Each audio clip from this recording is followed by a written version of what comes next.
13 ปีผ่านมา EDL เจนปลูกต้นไม้ได้หลายกว่า 80,000 ต้นและปล่อยป่าหลายกว่า 700,000 ตัวเพื่อเป็นการสร้างกระบวนการปลูกจิตสำนึกให้แก่สังคมโดยเฉพาะแม่นเยาวชนอนุชนและพ่อแม่ประชาชนลาวทางชาติให้รู้จักคุณประโยชน์ของป่าไม้เป็นต้นแม่นเวียกงานการปลูกไม้ให้รู้จักอนุรักษ์พร้อมทั้งปกปักรักษาป่าไม้และทรัพยากรป่าไม้ซึ่งเป็นทรัพย์สมบัติของชาติใน 13 ปีผ่านมา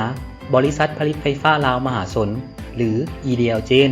ได้สร้างขบวนการปลูกต้นไม้อยู่ขอบเขตแต่ละเขื่อนรวมเอาเกือบ90เฮกตาร์และปล่อยป่าหลายกว่า 700,000 ตัวคืนสู่ธรรมชาติในนี้บ่นับรวมแต่ละเขื่อนปลูกเองในแต่ละปีในซุ้มปีผ่านมาบริษัทได้เอาใจใส่เวียกงานช่วยเหลือสังคมและเวียกงานการอนุรักษ์รักษาสิ่งแวดล้อมซึ่งประกอบมีกิจกรรมหลายอย่างเช่นในแต่ละปี EDL เจนจะปลูกต้นไม้ให้ได้ปีละ1เฮกตาร์ในเขตอ่างตวงของเขื่อนน้ำค้าน2และห้วยลำพันใหญ่ตามพันธะทางด้านสิ่งแวดล้อมเพื่อส่งเสริมความอุดมสมบูรณ์ของป่าไม้ในเขตอ่างตวงของเขื่อนดังกล่าวมอบพันธะในการคุ้มครองป่าสงวนแห่งชาติภูเขาควายซึ่งเป็นที่ตั้งเขื่อนไฟฟ้าน้ำมัง3และเขื่อนไฟฟ้าน้ำเลิกในแต่ละปีให้แก่ทางภาครัฐวันที่ 1 มิถุนายน ปี 2024ที่เขื่อนไฟฟ้าน้ำค้าน3เมืองเซงเงินแขวงหลวงพะบาง EDL เจนได้จัดกิจกรรมปลูกต้นไม้และปล่อยป่าเพื่อเป็นการเฉลิมฉลองวันปลูกต้นไม้แห่งชาติและวันเด็กน้อยสากลวันที่ 1 มิถุนายน ปี 2024กิจกรรมในครั้งนี้เข้าร่วมโดยการนำจากแขวงหลวงพะบางการนำจากสำนักงานใหญ่ EDL เจนพนักงานเขื่อนไฟฟ้าน้ำค้าน2 3และอำนาจการปกครองท้องถิ่นพร้อมด้วยครูอาจารย์และน้องๆนักเรียนบ้านจัดสรรโครงการเขื่อนไฟฟ้าน้ำค้าน3จุดประสงค์กิจกรรมดังกล่าวเพื่อเป็นการเพิ่มความอุดมสมบูรณ์ด้านสิ่งแวดล้อมและเป็นการส่งเสริมการปลูกไม้ให้กลายเป็นป่าต้นไม้ที่นำมาปลูกในกิจกรรมดังกล่าวประกอบด้วยไม้เต้คาไม้ดูและไม้ไหหมากจำนวนหนึ่ง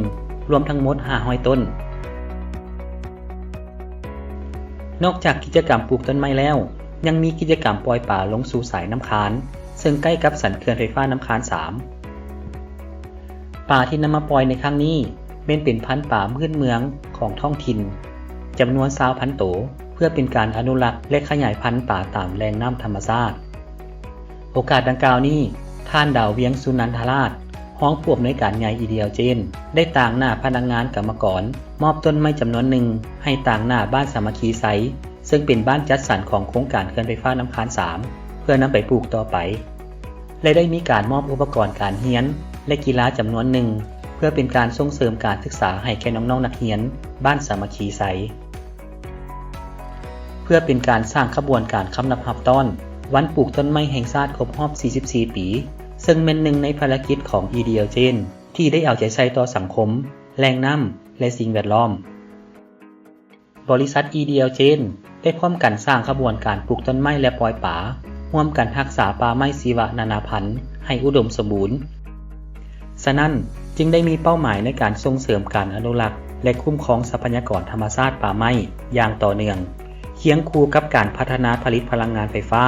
เพื่อสนองให้แก่การพัฒนาเศรษฐกิจสังคมของชาติให้มั่นคงและยืนยง